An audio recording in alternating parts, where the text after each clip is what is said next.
wide is now filling up with grass. So my yard looks better. Well, what is the talk around the town? Of course, it's usually something that comes up, and of course, we're waiting for Mike Amos to call in from a great beach this morning. Of course, Bill Rice, everybody's still talking about schools. Are we going to have schools? Are we going to have schools at the regular date? You know, before I would get too excited, I can't see any reason why they just could not start school in October instead of September, or excuse me, mid-August instead of mid-August instead of mid-July. That's what I'm trying to say. The only thing I would say to that is you've got child care issues. The longer these kids are out of school, you know, the parents and grandparents are having to provide some, you know, care for their children who are staying home, and that has to be a big hardship and issue for people that need to work, right? I mean, they need that income. So I do know that daycares are back open. Yeah. The one that, well, Michael knows this well, but the one Jack was going to, the gingerbread house, is back open. I talked to Barbara at the gingerbread house, but, you know, they have suffered a big financial hit. She said they don't have near as many kids as they used to, and, you know, they had to keep paying their employees while they couldn't have kids there. So it's a tough situation for these small business owners that operate daycare centers. Yeah, our kids went back for 7 weeks, and then they're actually in summer now, summer break, but they go back August 10th, so we're already counting down the days again. We're almost a month away. Well, as far as I know, on the school question, they are planning to start back on the regular date. You know, Are you able to see Mike Amos' pretty face this morning? Yeah, but he moved. Sometimes he's in the center of the screen, but this time I like where Scott put him because he's over to the right, which lets everybody see our advertising. Got it. Yeah, I'm trying to figure out where my face is. I have a long distance away to see that little screen, so you were on the top. You were on the top right corner, over my right corner, looking good. I like that your beard. Your beard's filling back in. Yeah, I actually took a shower this morning. Headlines in the news says Trump is down on Dr. Fauci. What do you hear about that? Yeah, I think he's. That's what I've read between the lines myself, Michael. Fauci, you know, of course, you know, supported the Chinese lab. I guess that they're claiming that all this started from. You know, I guess the U.S. gave money, and then at the time, you know, I don't know if you've ever seen different interviews, but from like January, 2 or 3 different times in January, he said the virus was no big deal. It was just going to be like a glorified SARS. I don't know why they never play those videos nonstop. You know what? Like basically saying that he thinks, you know, felt like it was nothing for us to worry about. Yeah, a lot of people said that back then. One quote from Fauci stood out to me. He has estimated that 20 to 40% of the COVID cases are asymptomatic, which means these people don't know they're sick. They have no symptoms. Now, I'm no expert, or although I think I'm becoming one, but my impression is that there's more than 20, certainly more than 20 to 40% of these cases that are asymptomatic. We're seeing that with the reports of all these college athletes and pro athletes that are testing positive, but most of these stories include some little language like in all of these cases or 90% of these cases were asymptomatic. So, you know, so people are testing positive for it, but they're not getting sick from it. They had a little thing about Tom Hanks. You know, he was said that he's still running a fever and has the antibodies. He still has the antibodies? Yes. That's what he said. I'm real interested in this topic of antibodies, the how long they last. Tom, this is Bill Rice. Mr. Hanks.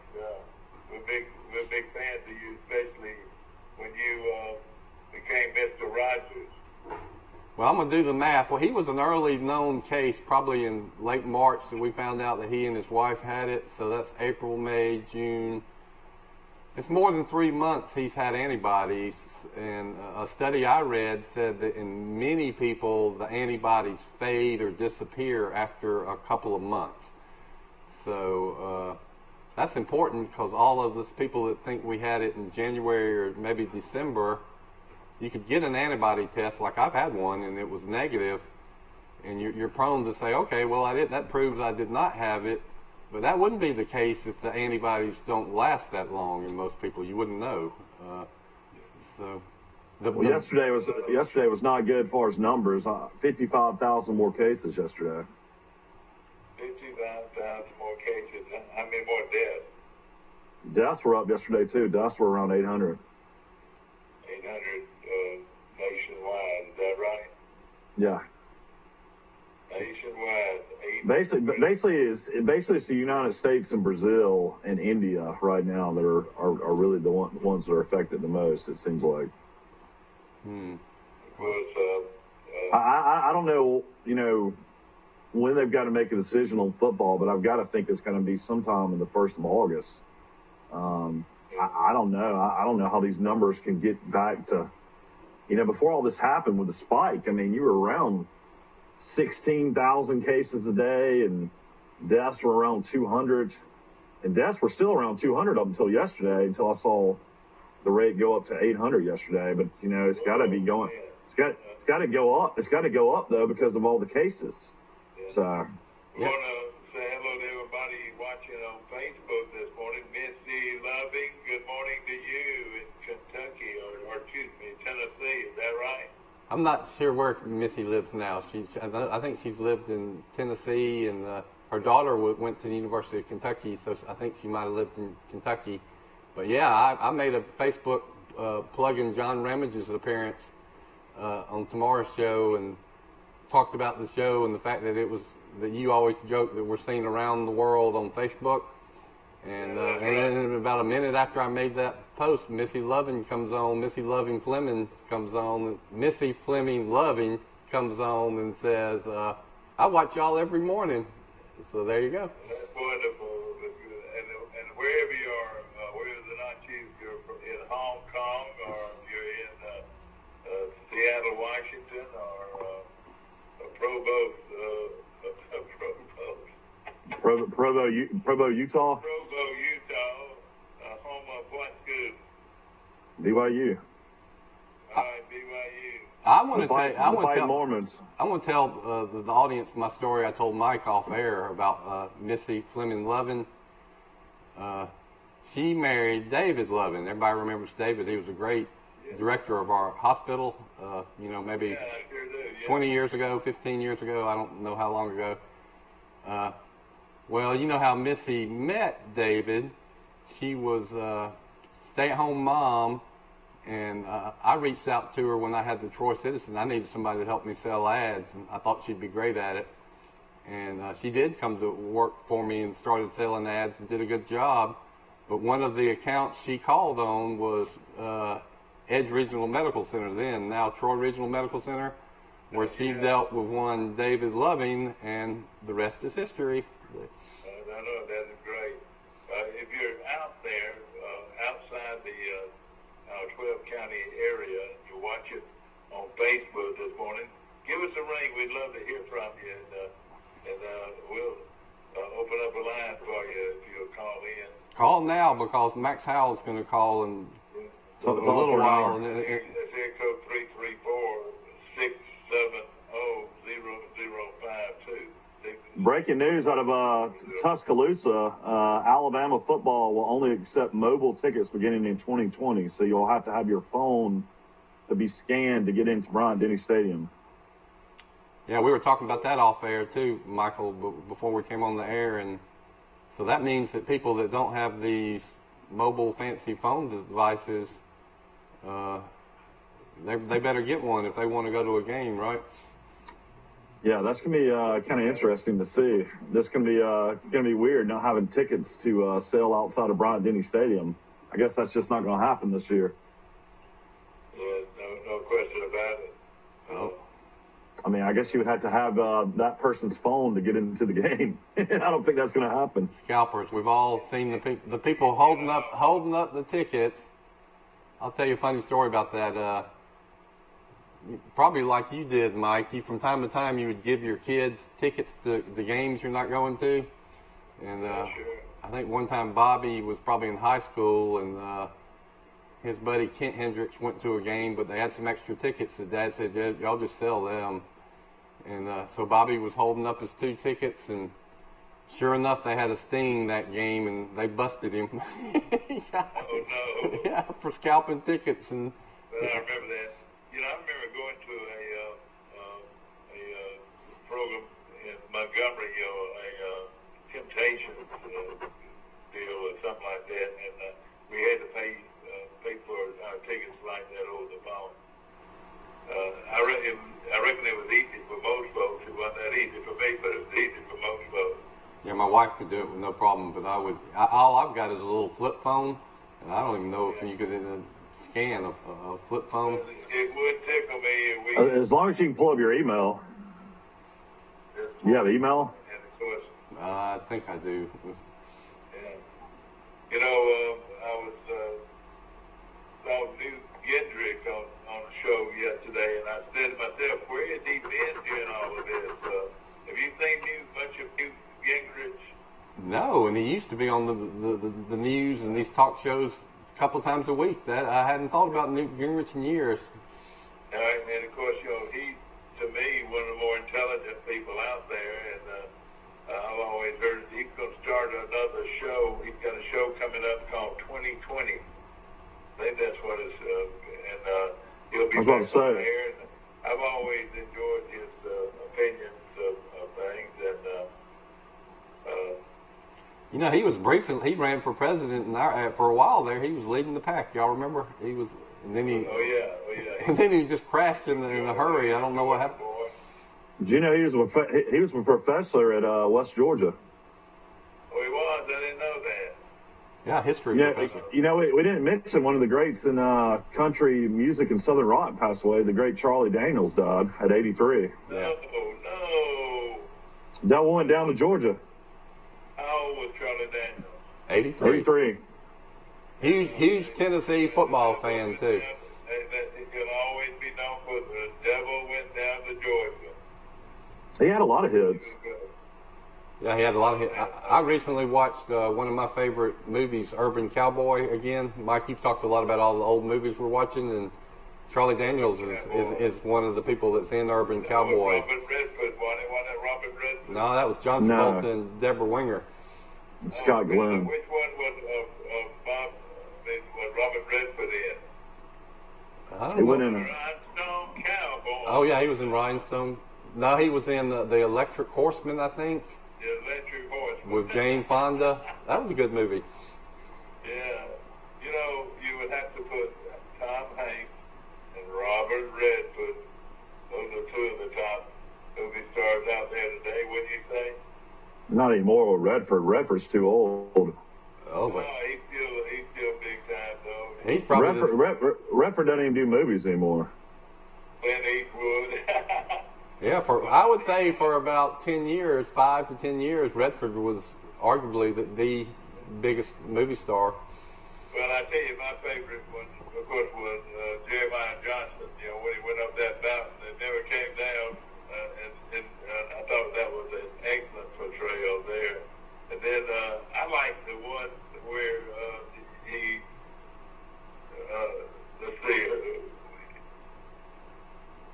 well, I mean, he was in several. He was in, let's say, Well, one of them was. I know you love this one, Butch Cassidy and the Sundance Kid with Paul Newman. That's a great movie. And he was with our great singer in the one show. I'm all confused there.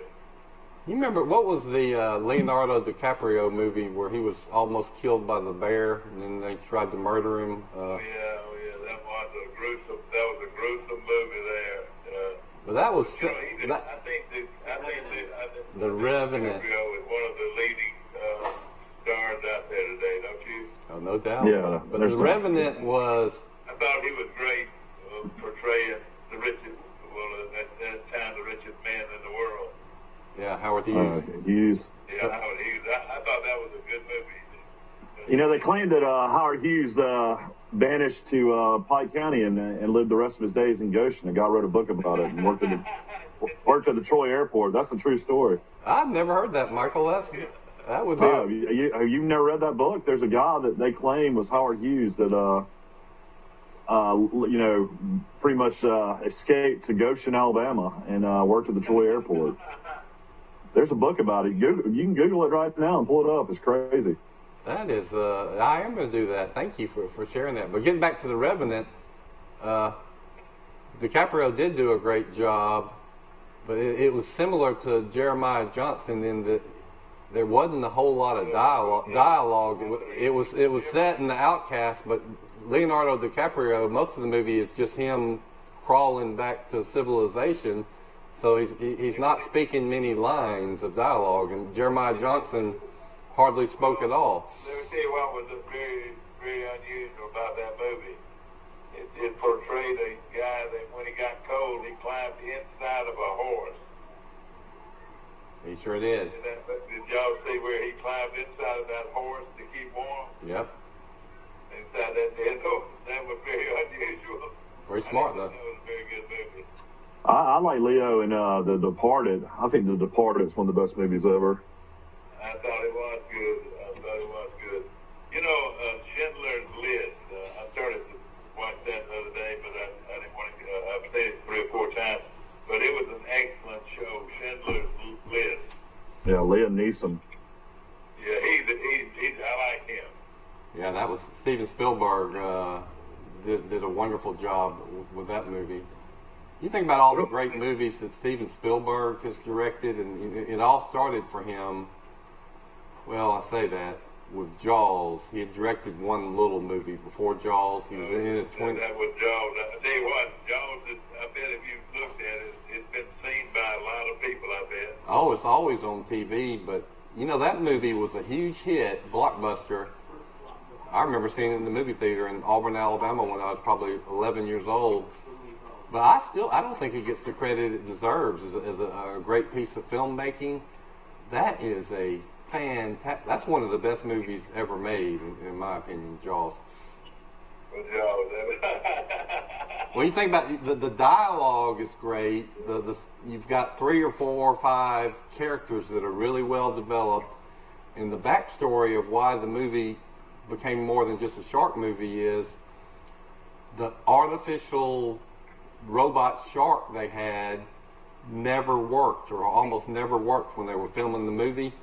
And so all these scenes they were going to film, they couldn't film because the shark wouldn't work. So Spielberg had to get super creative and depict the shark without showing the shark.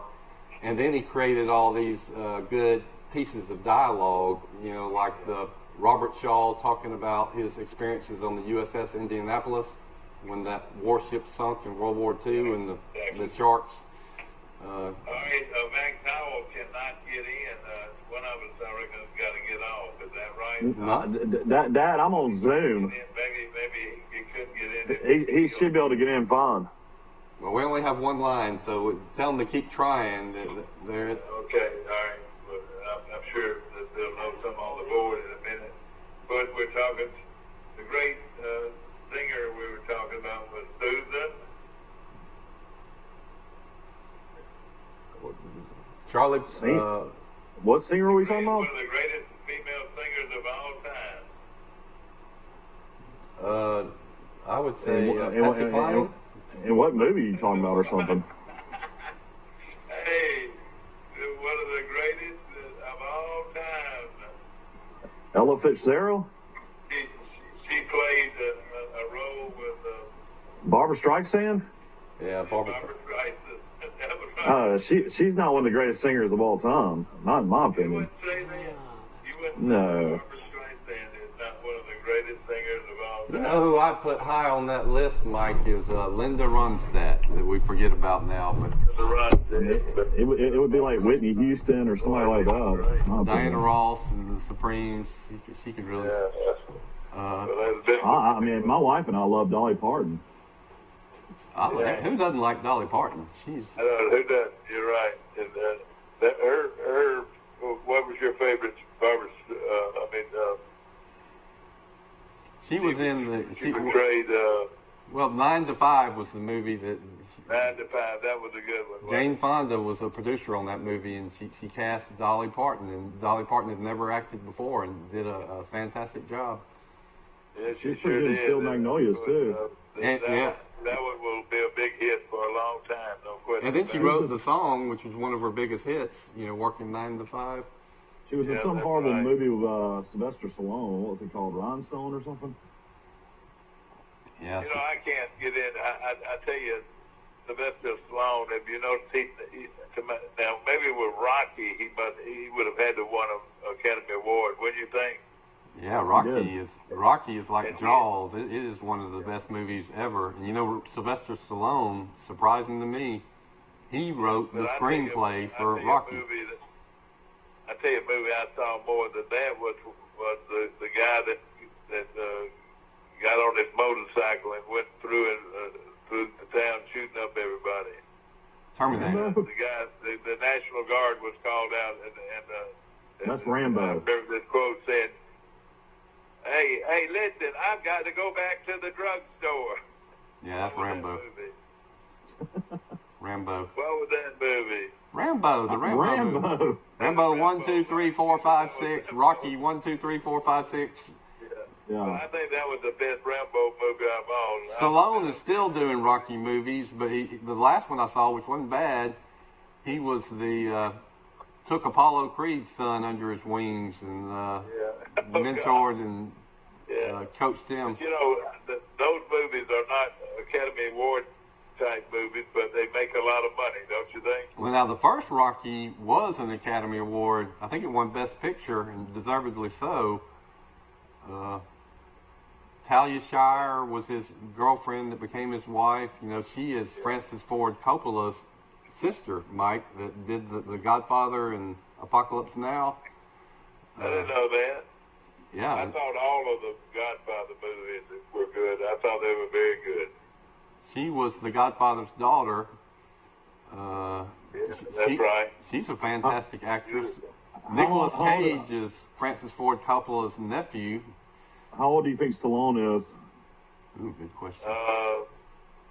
70? Stallone is about, I would say 76. He is older than you. He's 74. Well, I know it. Okay, yeah. I knew. He wasn't too much older, though, but I remember when he played the role of the punk, he'd always have a cigarette hanging out his mouth, and he'd have a leather jacket and a T-shirt. That's how he always portrayed back in the early days. I recently read Elton John's autobiography. I love reading autobiographies and biographies of musicians. It's pretty good. And Elton John was good friends with Princess Diana, and after Princess Diana divorced Prince Charles, she was single, and Elton John had Princess Diana over to his estate in England, and he invited, for some reason, Sylvester Stallone and another actor, I can't remember, for dinner. And Elton John says that Sylvester Stallone was hitting on Princess Diana hard during that dinner. And he got really upset because Princess Diana didn't seem to be interested in him at all. She was interested in the other actor that was there. Well, let me tell you this: nobody loves his body like Sylvester Stallone, and he does have a workout and does have a good-looking body. But he's on Always steroids. looking at himself. He's always looking at himself. I would say it's almost not 100% certainty that he used steroids. And he wasn't that big. He played a heavyweight fighter. He's short. And yeah, he's real tall, I don't believe. He's only 5'9". Get those dimensions. I don't even know if he's 6 feet tall. 5'9". you can be a great heavyweight fighter and be short, because He was 5'9". Mike Tyson, how tall would you say Mike Tyson was? Probably maybe 5'11"? 5'11", 5'10". Of course, Mike Tyson keeps on saying he's going to make a comeback. He keeps on putting all these videos up. I'll tell you two of them that will surprise you. How tall is Robert De Niro? Probably about 5'10". Have to Google it. And then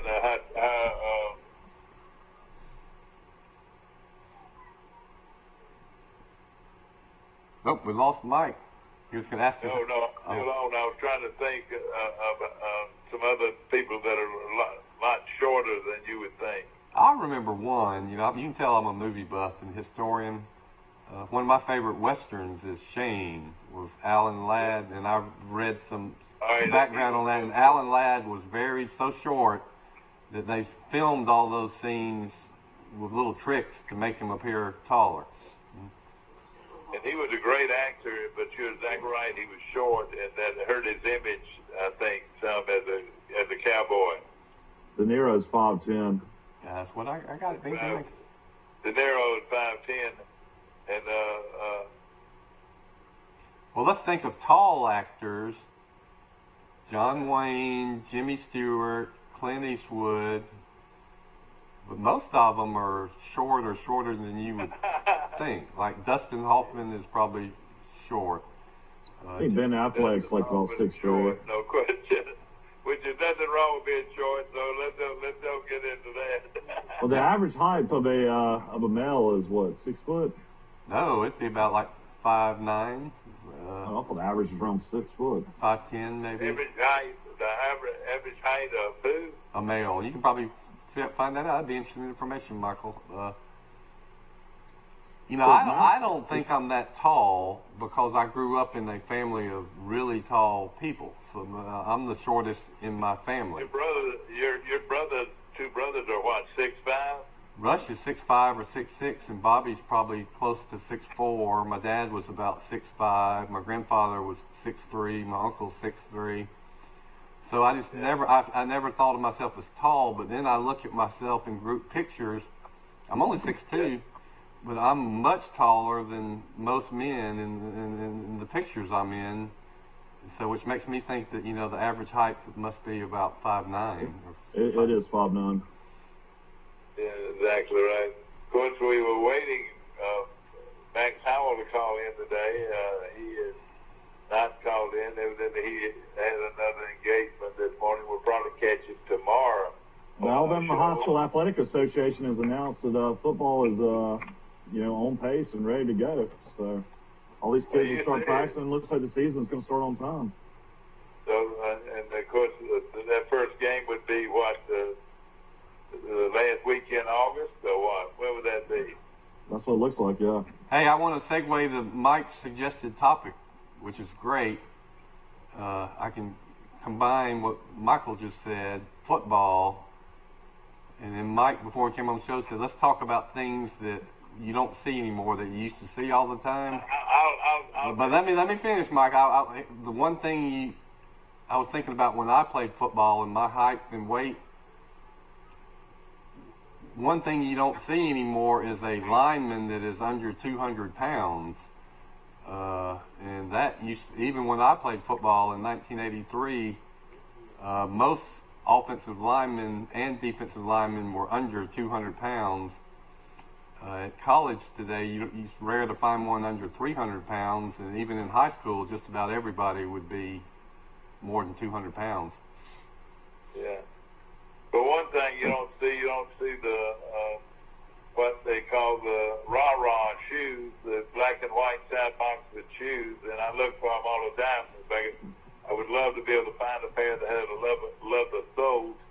But when was the last time you saw a cheerleader with those rah-rahs on? That's good. Let me give you. Here's Mike's question.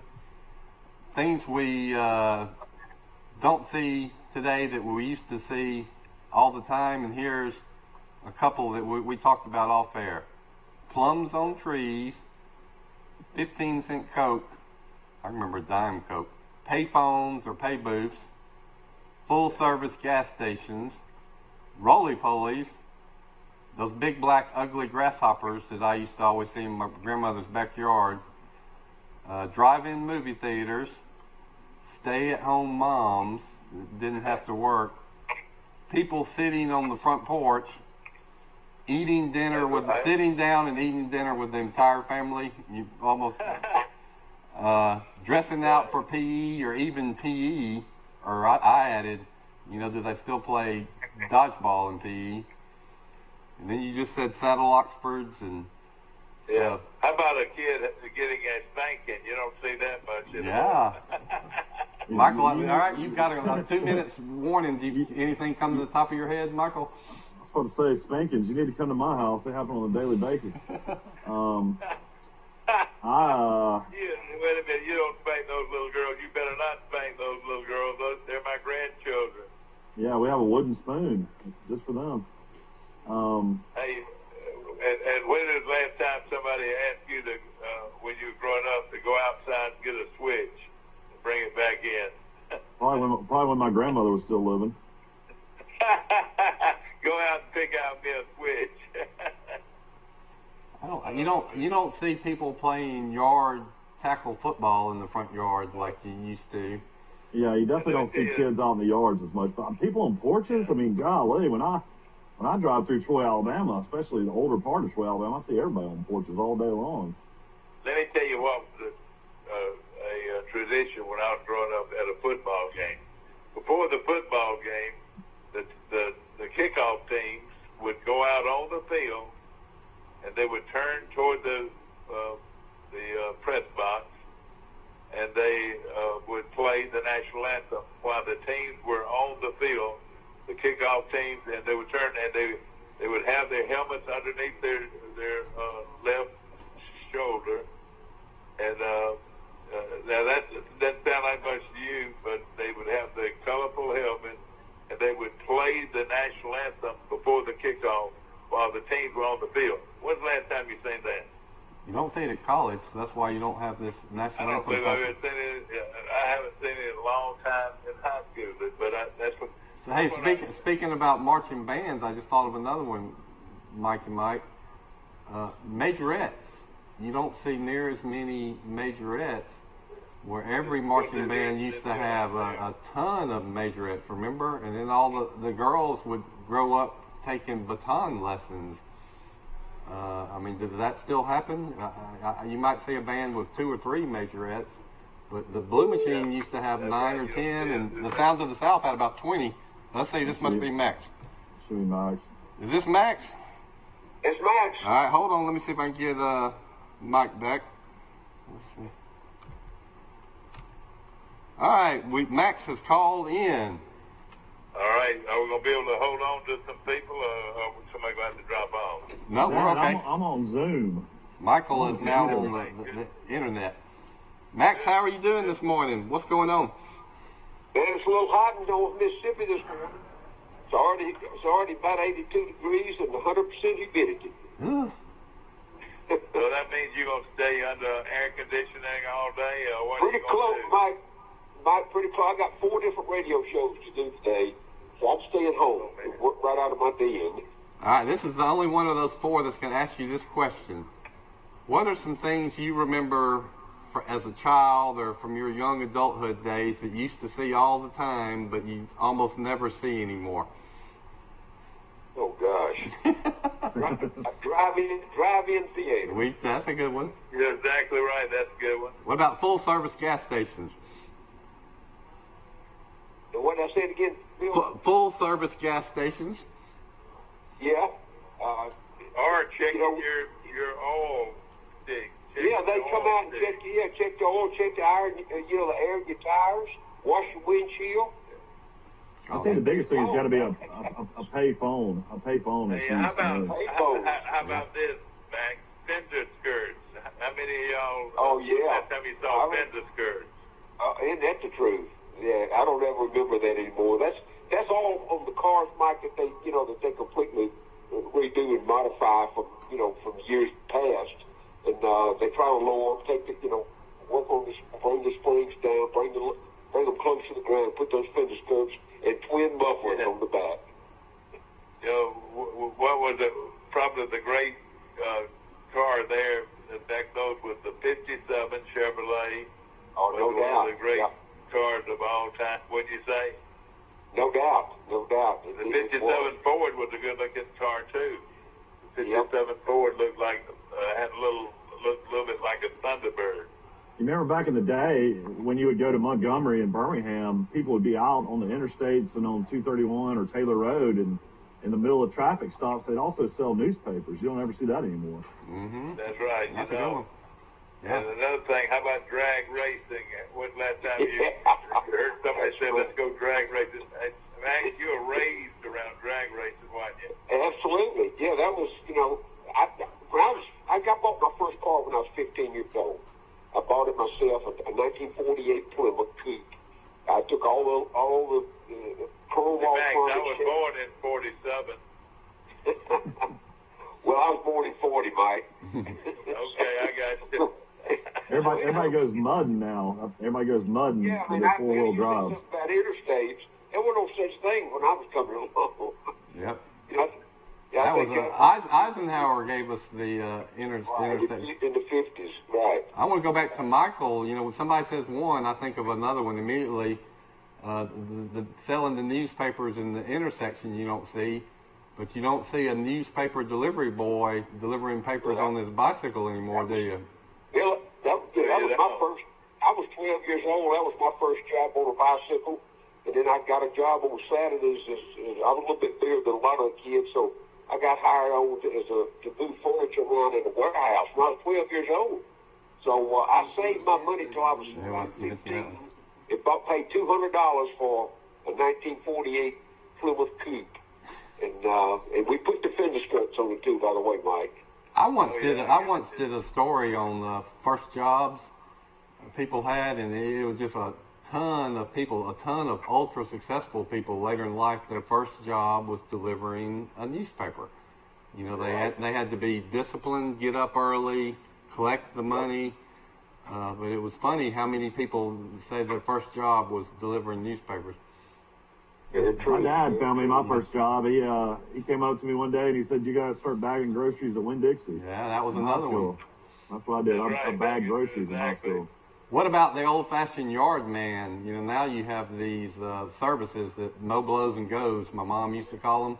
But when I was growing up, you had one man that would come and cut your grass and called him a yard man. The thing that I miss today, and I know Max does, is somebody burning leaves in their yards. Absolutely. The last time you saw somebody burning leaves, and the smell of those burning leaves. Happens down here all the time in Florida. You know what they say about people in the South? Burning something, you're burning leaves or burning biscuits. That's one of the things you're burning for. Yeah, exactly. Burning biscuits. I almost burnt some toast. We had breakfast for supper last night, and we had no other options. We had to do it, and I had requests for cheese toast, cinnamon toast, and regular toast. And man, I almost forgot about that toast in the broiler and got it out just in time. To this day, I love cinnamon toast. I think it's so easy to make, and to me, it's as good as you can get to me. Well, you're next to the greatest donut place maybe in the southeast, in Thomas's Donuts. I don't know how you don't go down there every morning. Well, you know what? I'm gonna take back a dozen today with me. I'm gonna have after I leave here today to head back to Troy. I'm gonna pick up a dozen Thomas's Donuts. Boy, I had some the other day. They were so good. I mean, they ought to be a sponsor because I love Thomas's Donuts down here at the beach. Max, getting back to football, one of the examples I came up with is things you used to see but you don't see anymore is you used to see offensive linemen that were under 200 pounds, maybe under 190. You don't see that anymore, do you? Oh, I'm going to tell you, the thing that rings in my head when I start talking about that, Bill, is that when I first got to Florida State, of course, I wasn't even 6 feet tall myself.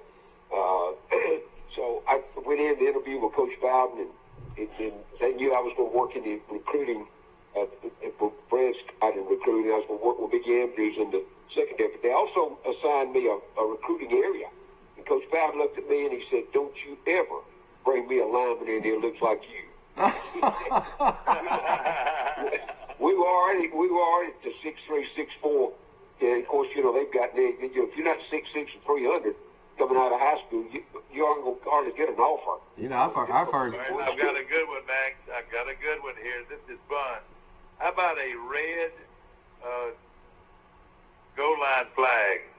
They used to be red. Do you remember that? That they were flags. Do you remember them?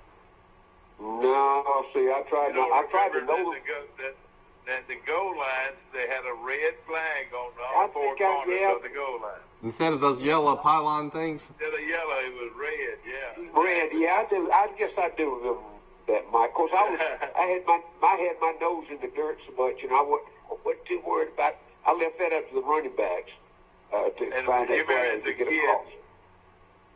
You remember how they used to have the national anthem? The teams would be on the playing field. The kickoff team and the receiving team would be on the field prior to the game as they played the national anthem. I thought of another one that's kind of sad. High school football, close to the entire student body used to come to the games. They would sit together, and the cheerleaders would lead them in cheers, and they would do the cheers. You know, there were about 8 different cheers, and they were popular, and, you know, they changed over time. But now you go to games, and you see some students, but you don't see, I would say you don't see most students, and they're all not taking up several sections. Would y'all agree with that one? Or? Exactly. Well, you're right. Yeah, I think you're all right, Bill. Basically, though, at the college level, you know, particularly if it's an 11 o'clock game, most students ain't going to get there to halftime. And then they'll leave after in the fourth quarter. Now, Max, you got to remember this. When we used to go to basketball games, I was in the 7th grade. You know what the main thing at the concession stand was? Do y'all know? Dill pickle. Dill pickle and a cup. Have you ever gone to a concession area and said, "I want a dill pickle and a cup"? No, I don't remember that. No. I remember a lot of cup ball at Little League. Well, they did at old Troy High basketball games. It was a dill pickle and a cup. Y'all remember cup ball with everybody that went to a Dixie Youth game? The little kids would get their Coke cups, make them into a ball, and hit that Mike was ball. An All-American cup ball player. He was an All-American. I was an All-American gym hockey player, too, back in junior high. If they'd had gym hockey in high school, I'd have been All-State.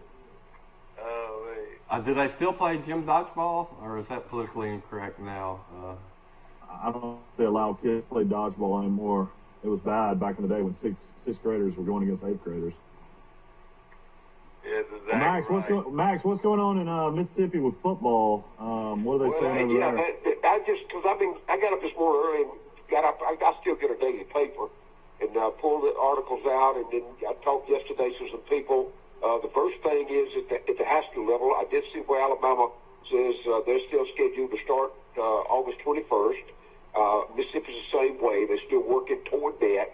There's a couple of big articles about 2 big high schools in this area that have already got the kids out and they're getting ready to play. Now, of course, remember, all these dates projections are as it is today. We don't know what's going to happen a week from now, 2 weeks from now.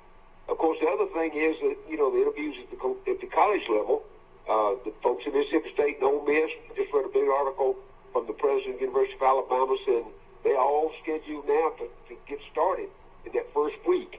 All the kids on campus, they tested them every day. Some that have shown tested positive, they isolate those. So I think things are moving within the restraints in which they have to work under, but they still don't know. The thing that, for example, with Southern Cal, they really don't know yet if Southern Cal's going to make that trip to Dallas or not to play Alabama that opening game. They say they are. I just read a quote from Clay Helton this morning saying, hey, they're prepared to do that, but California's still, they're still a hotbed out there. They don't know where they're going to get on that plane and go the first week of, I don't know if they're a hotbed or not. They may be, but the leaders that will make that decision are more progressive and seem to me like they'll be more inclined to say, no, we're going to delay things. And if they don't let students back on USC's campus, they can't have practice soon enough to get ready for that game. Well, here's what they say. They say on campus, too, but in Mississippi, for example, they've already given the high school juniors and seniors and the college options where you can go to campus or you can do it over the internet. And I'm just wondering if that be the case. Somebody's going to have to make a decision about even if they aren't on campus, if they've already registered for the fall semester, does that not include them being part of the part of the student body? Yeah, that's what I'm saying. That might be the way they get around that, and saying, yeah, well, I think that is. I think that's one way. If you just played an SEC schedule, would you add more SEC games? Or, right now the SEC, they only play 8 games. Right. Would you add 2 or 3 more teams and try to get to 11 games? Of course, they're talking about what I was listening to Fond on yesterday, and halftime he doesn't even talk about sports anymore, but they were mentioning, whoever his guest was, is that, they're going to have to take a lot of bus rides to games now instead of flying as well. So that brings back into what Bill has been saying the whole time, is, some of these games not happening, does Troy get into the mix against more SEC teams? The South Alabama, there's UAB, some of these 1AA schools. I mean, it's going to be interesting to see if these schedules actually get played. Mm-hmm. Very, very interesting. I could see them maybe raising the price of tickets to actually, instead of having 100,000 people, having 50,000 people, and charge them twice the amount. Guys, they'll have to do something to offset the loss of dollars if they cut the numbers back. I think you already got a lot of people that are going to probably say, I ain't messing with the hassle. It's too much complications. I'm not going. And then if you raise the ticket prices, that'll give them even another reason to not go. Bill, I'll tell you what a lot of them count on is that pre-ticket sale. Alabama's already got confirmation on 91% of the renewals for season tickets, which is probably 60,000 at least. No so I think part of that is going to be pushing that early season ticket sales, and very few of those people that pay that money to get the season tickets at the major universities are going to ask for refunds. They'll use that as a contribution to the university. And the universities are counting on that. I read a quote the other day from Phil Fulmer. He said they're going to have to survive, even though most of them are redesigned in their budgets already. I think Tennessee cut 11 or 12 million off theirs. That's just one example that pops in my head. But it is going to boil down to the dollars that can come through. TV money's going to be one thing, but they gotta make money at ticket sales at the gate somewhere to support the other non-revenue sports. I think Mike Amos had a model that would work in the future, maybe, to recoup this revenue, is let the schools do the pay-per-view and charge and get the revenue themselves, and you could charge a lot of money, but you got to pay to watch the game. But you can't do that this year because you're locked into TV contracts with ESPN and CBS, and they want that revenue. But I guarantee if you offered the Alabama LSU game, Auburn game, and it was only available on pay-per-view, don't you think you would have about 10 million people that would pay $100 to watch that game? Sure. But I think what we got also in that, if they can't reduce the cost for the networks and not show the game, because the network, look, ESPN's fragile anyway financially. Mm-hmm. Disney have to support them every year. And eventually that's going to wear out. In particular, Disney has to shut down the parks and all the other. Yeah, they're losing out this movie revenue from their movie studios too. Yeah. Yep. They're hurt right now. Yeah, it's going to be a challenge at that level for the corporations to decide which way they need to go. And of course, the college professors and athletic directors and all will have to play a part in those discussions. Let's take a break right now and support our sponsors, and then y'all hold on if you don't mind. But thanks to all our sponsors, and we will be back in a couple of minutes. At the Piggly Wiggly, we proudly support our local farmers and bring you the best they have to offer, all at cost plus 10%. When you shop local, you reinvest in your community. Remember, buy local, shop local. Piggly Wiggly, local since forever. A personal touch, a high level of trust. Whether it's checking and savings accounts, personal or business loans, or our local friendly service. That's what Troy Bank and Trust customers expect. But now we offer more. Free identity theft protection for our new and existing customers, protecting your family's time, money, and good name from identity theft. Because protecting your identity is now a big part of our identity.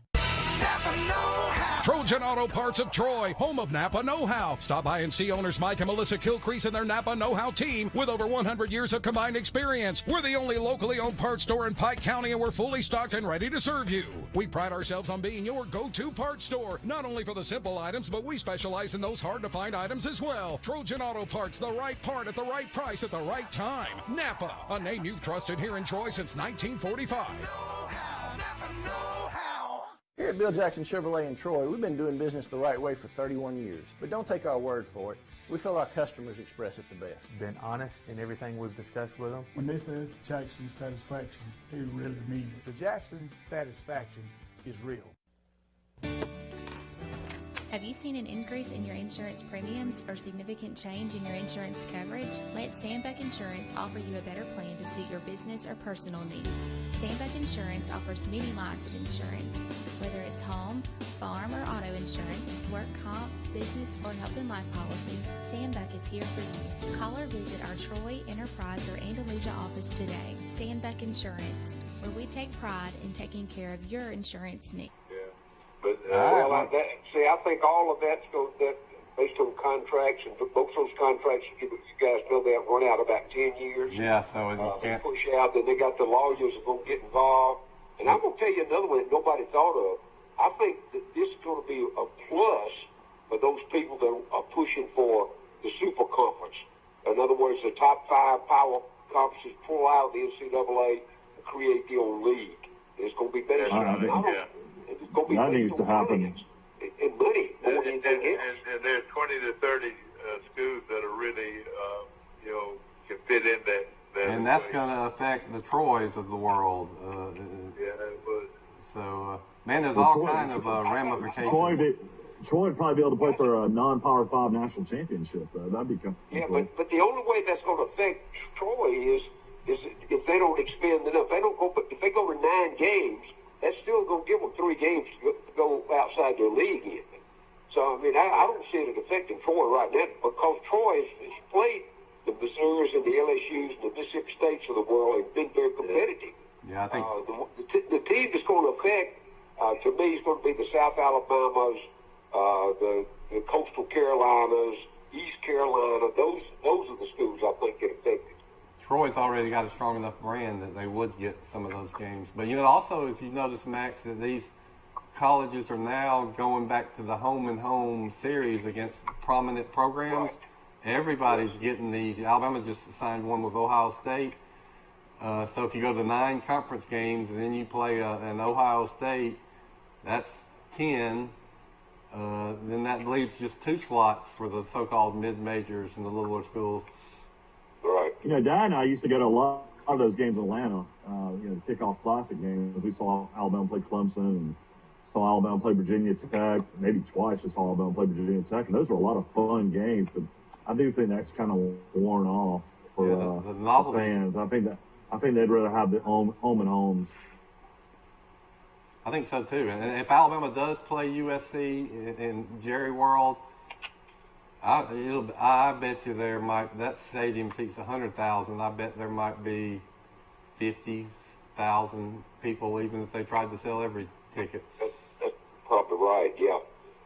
Those are the decisions I'm sure are being discussed right now, but they're being quietly held away from the public because everybody's going to be choking to the bits. And I think it's that age group over 60 years old is going to make that decision not to make the trip or not to do that.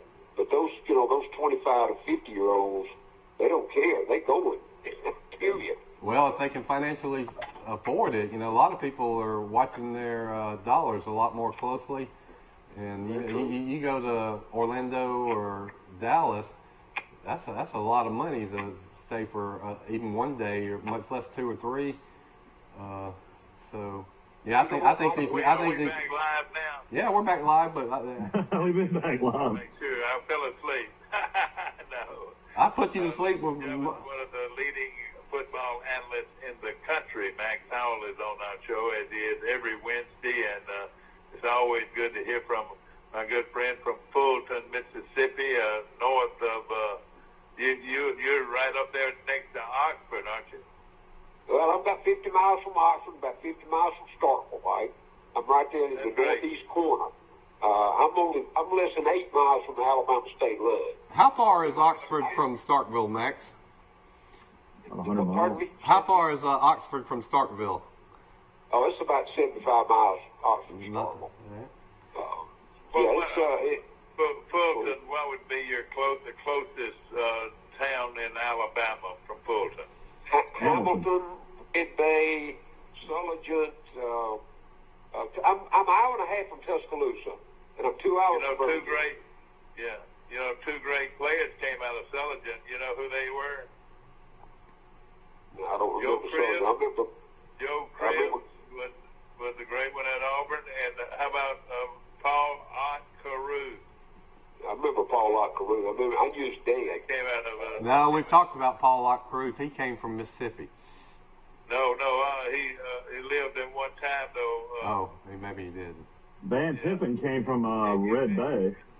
Yeah, and you were right that Sam Huff played with the Giants, but he also played a couple of years with the Redskins. Okay, so we're both right.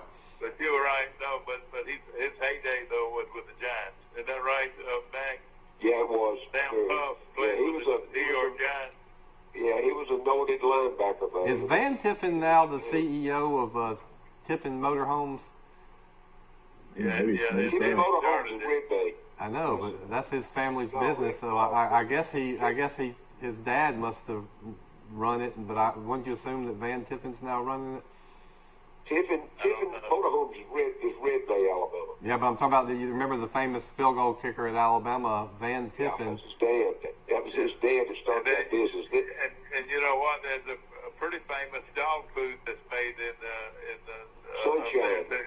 That's right. Sunshine. You know, Van Tiffin, everybody remembers more, but Van Tiffin's son, Lee Tiffin, was an All-American kicker for Alabama in the early Saban years. He beat Tennessee one game. He hardly missed his senior year. I think he's the president. I think he's the president of Tiffin Motorhomes now. I'm almost sure that's right. And they seem to be selling those motorhomes because I see them everywhere. You know, I come to a red light. They're one of the biggest in the country. Well, in fact, I just on that same note, because of the Sunshine dog food and Tiffin Motorhomes, that county has had more virus contamination than over 1,000 cases in that one county alone in the state of Alabama. How big is Red Bay, would you say, population? Oh, it's 5,000 maybe. Yeah. I bet Tiffin Motorhomes must employ about 500 people. Oh, they do. Oh, at least they do. They're the controlling interest. Really, of most everything between Birmingham and Tupelo. They're quite significant. They make a huge contribution in tax revenue. I hope the Tiffins make a big contribution to the University of Alabama athletics and academics. Yes, sure. You know, Red Bay's 3,300. 3,300. That's what Brundage is about. One of the best football players to ever play at the University of Alabama was from the little town of Cherokee, Alabama. Do y'all know who that was? I have no clue. He died not too long ago in a hunting accident. Oh, really? Great Cecil Dowdy. You remember that name, Cecil Dowdy? Yeah. The great defensive tackle in Alabama. He died in a hunting accident? But that little town of Cherokee was awfully small. Oh, yeah. We've talked about this before, and Max could expound on this. It's just all the great players back in the day that came from little towns. That's right. Well, what they did, I remember when Coach Bryant first came to Alabama and they created that system for recruiting, is that they wanted the best athlete.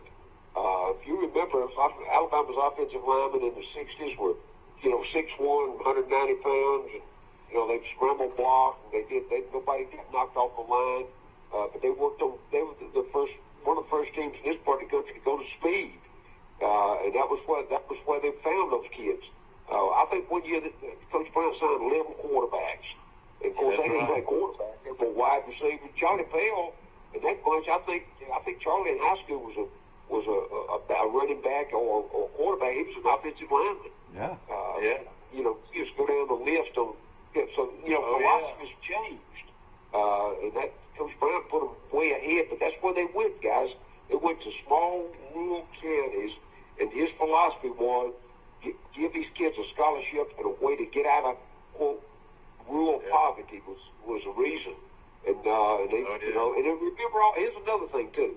Nobody thinks about. There wasn't no number on how many they could sign. I mean, they could sign. They could sign as many as they wanted. You're right. Absolutely, whatever your athletic budget would allow. And it was a tryout camp the first 2 weeks of practice. You're right. In the last 65, 70, or 80, whatever the number was in those days, which I think was 120, maybe on scholarship. The last 120, got the scholarship. I'll give you some numbers on that since, Dad was signed. He was in your class, Max, and he signed at Alabama in 58 after the 57 football. Yeah, I think he told me one time that 60 or 70 came in with him. Bud was one in that group. And when he graduated 4 years later, after that national championship team, I think he said that 6 of those players that came in with him were still on. Right. That number's about right. You think about that attrition. And then I never got it because back then players played both ways. That's probably why they had to be so small, because they had to have stamina. But how do you have, and then they'd only play 35 players at the most in the game, if that. I couldn't understand that two platoon system either. I couldn't ever understand that. It made you play both ways. You had more players than ever. Yeah, you had more. That was my point. You had more players than ever, but you only played 30 of them. How many could they dress? Mike, I think Jay and I, our last year at Troy, which would have been the 61 season, both of us played both ways. Mm-hmm. I think we were at the end of that era, though. Of kids playing both ways. I think early 60s when they started to transition over to, specialists. You're either offense or defensive player or special teams. Yeah. I was a big fan of Bill Rice's, and he played offensive tackle offensive tackle and tight end, and he played defensive end on defense. Yeah, Dad says that Dad was a good defensive player, and he said that's why he played. I don't know how great of a lineman or tight end he was, but he said he played. They played him because he was good on defense, and that's what mattered most to Coach Bryant. Dad also said that Bud. He said he was a fantastic offensive lineman, but he wasn't quick enough or in shape enough to play both ways or quick enough. And so that's why he later transferred. But, if they would have had that system we have now, he would have been, probably a star as a lineman. Bud says he beat up the wrong fraternity kid and got kicked off the team. That's right. That's the reason he left. He got in a fight with the wrong fraternity kid. He got in trouble. But you know what? When he reported from Dothan High School to Alabama, he weighed 250 pounds. And Coach Bryant told him that he had to be down to 219 by season starts. And can you believe that? Yeah. He was a good 250 too. And Frankie McClendon was another big guy that had a hard time losing weight. I'll tell you, his dad, we just said, was 6'5". He started as a sophomore, which is the first year you could play back then. Freshmen were ineligible. He said he played at 189 pounds as a sophomore, 6'5", 189. Oh. Can you imagine that? And then he reported a lot bigger than that. Yeah, I bet he did. And then he got up to his senior year. He said he got up to about 220, 225. But 6'5", 189, that's just amazing to me. That's a skeleton, isn't it? Yeah. And then you know how they lined up. You remember the old goal line technique where you get gap 8, your head is pointing directly toward the ground and your butt is up tall. It's like a goal line defense. That's the way they exactly right. They call it scramble block. Mm-hmm. Yeah. They tried to tie you to that. And everybody just dove at their ankles. And you know what, though, guys? Look, we were taught, and then even early in my coaching career, we taught. We taught to lead with that head. You know, you land with the face up. You don't duck it. You leave that face up so you saves your neck. But we were taught to put that face right in the middle of those numbers and drive. Because you couldn't grab them like you can today. Offensive linemen, you know, That's right. You can grab them, hold on. That's right. Couldn't do that. I always thought that one of the best pieces of equipment that they could get would be one of those bulls that you ride, you know. Those, see how long you stay up on it? Stay on. You tie that lineman's hand to the to the saddle and wait and see who can stay on the longest with the grip. You know, I was thinking about things that are different and changed in football, and I made that little comment about the cheers. I can still, in my head, remember all the cheers that were popular, and I just don't think. Push that, your back, push your back, or, way back. Here's one: Hold icky that icky line, doo wah. hold that line. What are they talking about? What are mighty mighty Trojans gonna beat the Bulldogs? Push them back, way back. You remember that one, don't you, man? And the whole crowd knew them, and they loved them, and we did them at the pep rallies. We want a touchdown, just like the other one. Yeah. Mom used to joke. Mom was a cheerleader, and then she would get frustrated watching today's current cheerleaders, and she says they didn't know much about football, and you know they'd be doing they'd be doing hold that line while your team was on offense. Dad would have been the greatest mic man ever at the University of Alabama. That's exactly what I was going to say. I really believe I would have been one of the great mic men of all times at Alabama or Auburn. You would have been. You know who was one of those was George Bush. President George Bush was a cheerleader. George W. Bush. At A&M? And they all wore those old-fashioned Yale or somewhere. black and white saddle Oxford shoes. You remember them? They called them rah-rahs. Do you have any of those bags? Yeah, I don't even remember. I was either playing a coach, and my attention was on the team. Only attention I gave the cheerleaders was after the game. That's what you don't see anymore in football either, is a coach wearing a tie, suit and tie anymore. Yeah, that's a good point too. Yeah, who can you think of that does it? That was prevalent for a coach to at least wear a tie and a button-down shirt. Yeah, you look at any of those pictures from Coach Bryant's era; they all had on ties. Yeah. Hat dye too. Well, if you think about it, if you think about it, Coach Clemson was one of the best dressed coaches in America, wouldn't you say? I remember that. Yes, he was. You know, they wore those you got to remember that coach. That coaching staff were all PhDs. They were teachers. Mm-hmm. I'm not taking anything away from what we do, because we went there to become a football coach.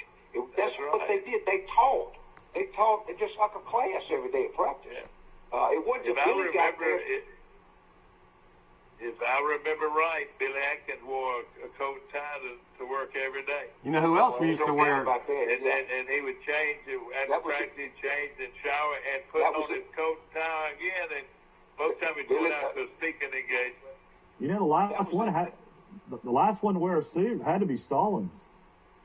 Or tie, yeah. What Billy brought was the NFL. He brought that NFL, attitude. That would be an interesting question, is to see who was the last major football coach that wore a tie on the sideline. What game was that? I remember Stallings did. Who else used to wear coat and ties to games? A few still do. Stallings, yeah. Well, the student body used to. Well, listen, let me ask you this. This is the biggest one of them all, right? This is the biggest one of them all. What happened to the Stetson hat? Stetson hat. Coach Bryant used to wear a Stetson hat almost every. Well, I'll tell you what happened. Every man used to. You look at pictures. They did. My grandfather. They all had hats. They wore through the 50s, or I'd say through the 50s. Max can confirm that maybe. But now what happens is people wear baseball hats. They still wear hats, but they're baseball caps. But those dress hats, now you look at anything from the 40s and the 50s, they all wore hats, and they look good.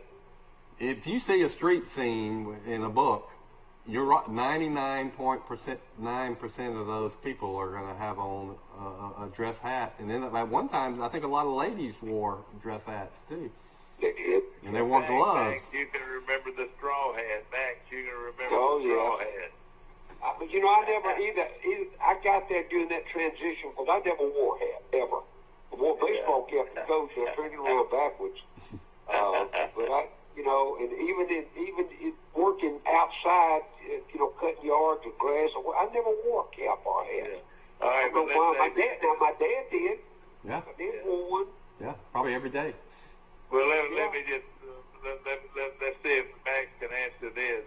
You drove a car to school, and nobody else had a car. Is that right? Absolutely, and I had a parking place that nobody ever tried to take my parking place ever in my high school. Oh, really? And it was at the front door. But you had your own car, man. You were rich. Oh yeah, I had one at 16. Well, I actually bought it when I was 15 years old. But I bought the first car with my family, Mike. You know what would be interesting to do, Mike, is if you had some aerial photo of the Charles Henderson High School parking lots from different time periods and see when those parking lots were the fullest. Because I remember in the early 80s, just about everybody that I hung out with had a car, and that bottom parking lot would be almost full of cars, but that's not the case anymore. They let people eat for lunch. The seniors and juniors could go eat lunch. Got a new car every birthday. I bet you got one when you were 16 years old, didn't you, Michael? He knew that he would have a new car in the lot when he got home. I never had a new car my whole life. They were hand-me-down cars, but people had them. My first car had like 180,000 miles on it. Well, your sisters had two. One of them had a Pontiac convertible, the other one had a Volkswagen convertible. Yeah, brand new with bows on them in the yard. That's right. I can track. They're 16, and all their friends did the same thing. I can track the financial success of my parents and dad by the cars each kid got when they turned 16.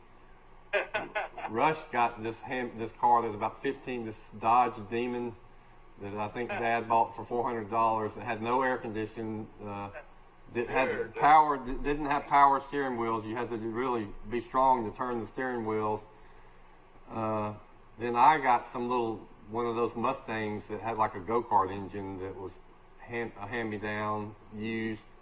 But that was better than Rush's car. And then Bobby, my little brother, in 1986, got a brand new Bronco 2. Remember the Bronco 2? Okay, I got you. So in 7 years, you see the difference. Yeah.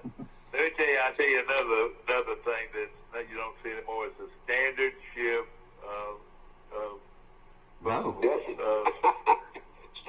Standard shift vehicle.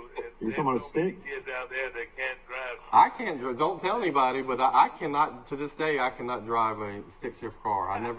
And it has never hurt me or affected me one bit. But I've never learned to do it. Wouldn't that be horrible if you were a robber and you broke into a car and you couldn't drive a stick? Well, when my life was in peril and there was a car that I could get into and it was a stick shift, I'd be in trouble. I bet you 50% of the drivers today cannot drive a standard shift car. 80%. I'd say I agree with that, but I think the stick shift, which is in the full bore with four forwards, nobody can drive that anymore, I don't think. But you know, I actually enjoyed driving. I had two small trucks that had that 5 gear,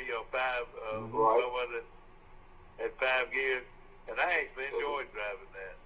I did too. But you're right, you don't see them anymore. That's how I got out of driving a gas truck, which both my brothers did at Chapman Oil.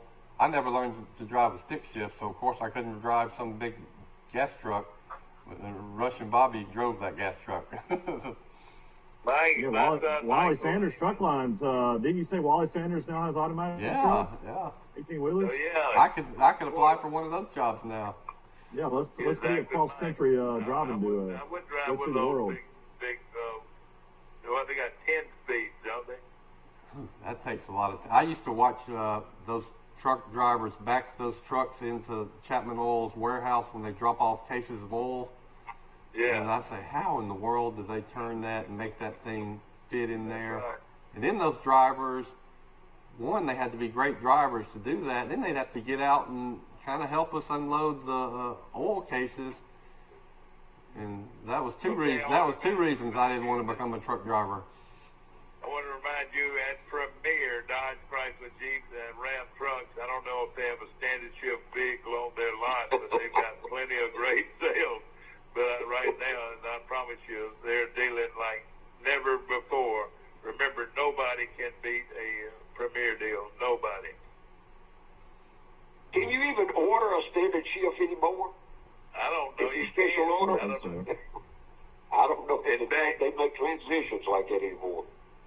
Don't they have to? Don't they have to like make a color of each vehicle they come out with? All these crazy wild colors: green, neon, yellow, all that. I guess. I mean, do they sell those cars for cheaper? I need to ask Jason next time they come on. Some of these horrible looking colors you see on the road. Are we still on commercial base? No, We're live. We're live throughout the world. Mr. Putin in Moscow is watching this right now. Prince Charles is watching this in London.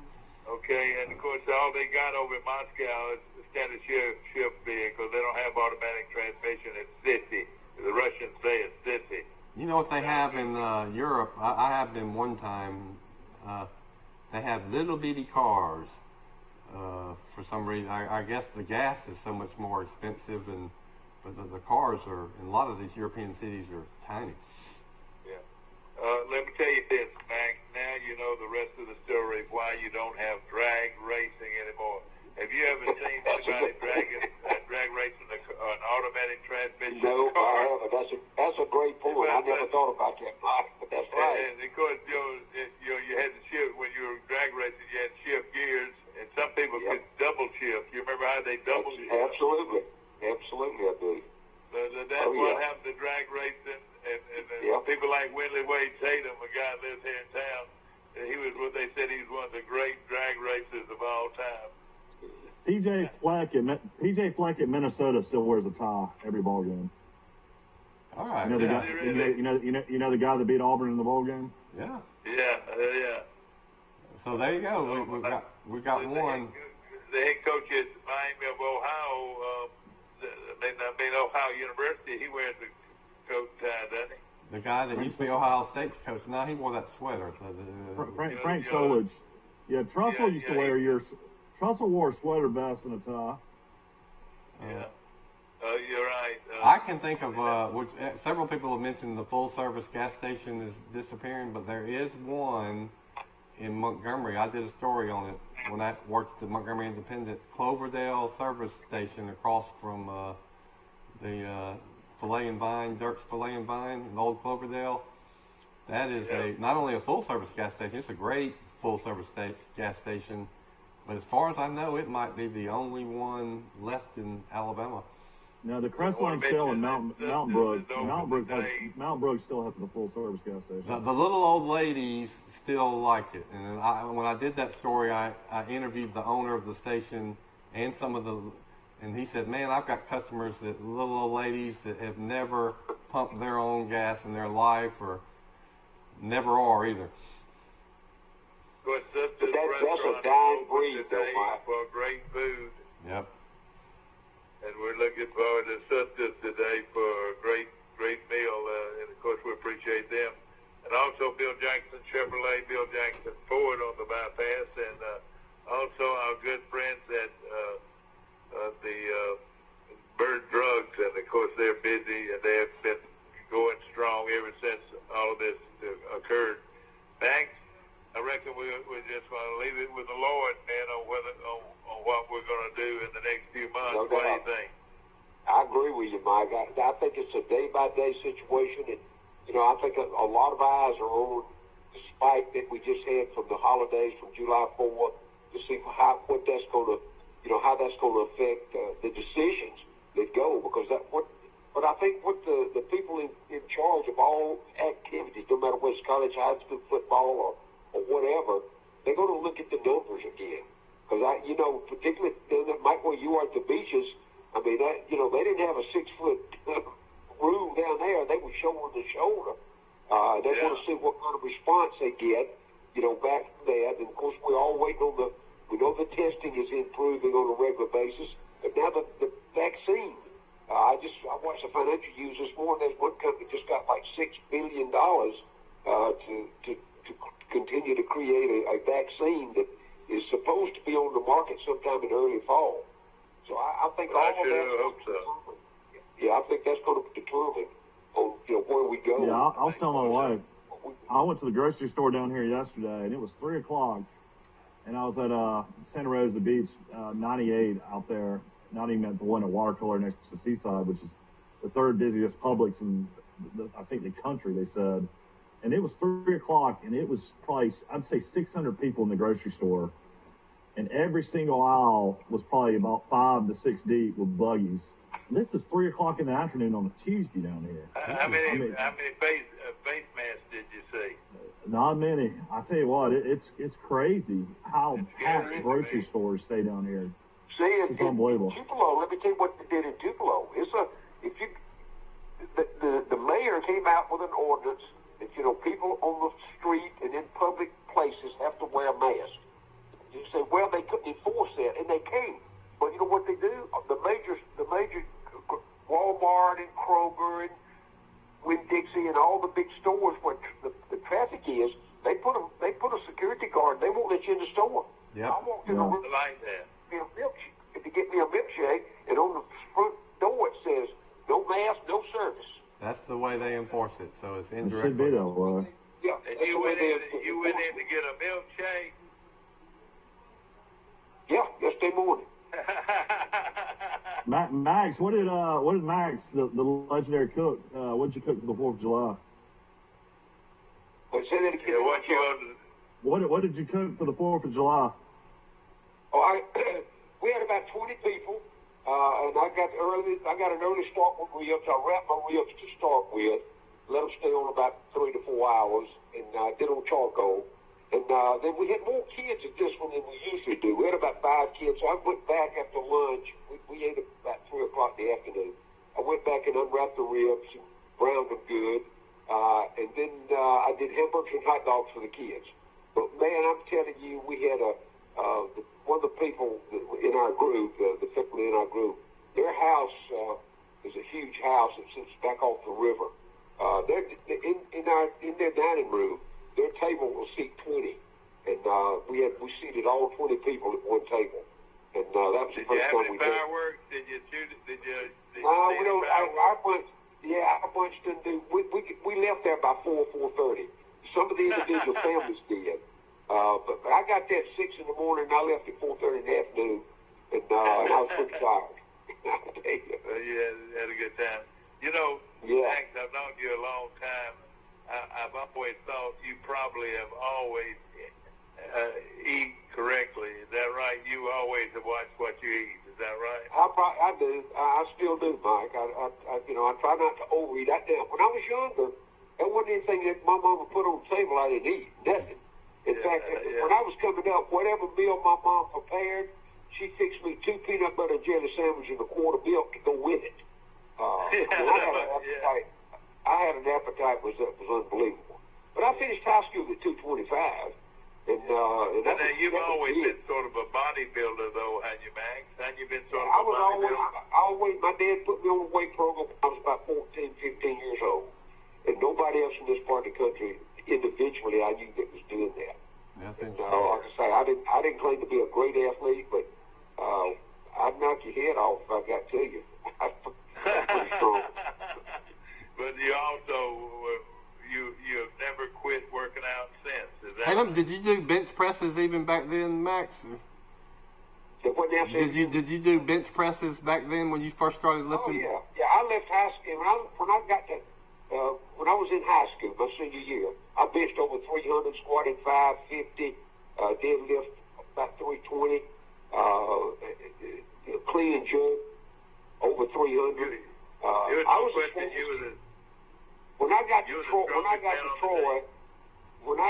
Troy, my dress shirt was a 22-inch neck and a 32-inch sleeve. Oh, my man. sport coat was 50. My sport coat was 52, and my waist was 34.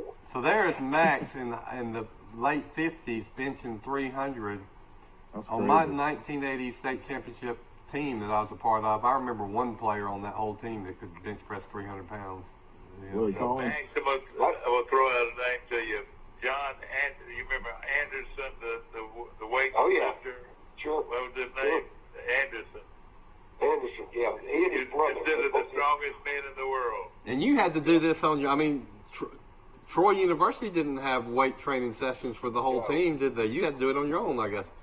Well, when I first got there, they had, Nick Cospey's had a weightlifting program, but he did it to teach kinesiology in the muscle function of the body. And then basically we took that concept and started working out, with it. And of course, when I came back to coach there, Billy, the first thing he did is send me to University of Nebraska. That was the best college weightlifting program in the country at that time, and they took it from the NFL. And Billy knew that, and that's what we modeled our program for, at Troy. But you had an advantage over a lot of people. You were stronger than most everybody you played against. Mike, you've heard me say that. I was not a great athlete, but I'll tell you what, it wasn't big folks. Yeah, did you bench 400 in your career? I never got 400, no. I think 370, something like that was it. I wanted that 400, man. Time I was 22, I was working at it hard. That's amazing, though, that you get 370 is awesome. Hey, I've been told that we're out of time, so I'm going to thank everybody from here at the studios at Troy Cable. And Max, as always, thank you for being with us. And Michael, we'll talk to y'all tomorrow. We're going to have John Ramage on, the First National Bank of Brundage, and now Troy Bank and Trust have merged. So we look forward to that. And Mike, you want to send us off? Yep, we appreciate all of you that watch our show every day, and we appreciate Max coming over, representing all of the guys that played with him in college football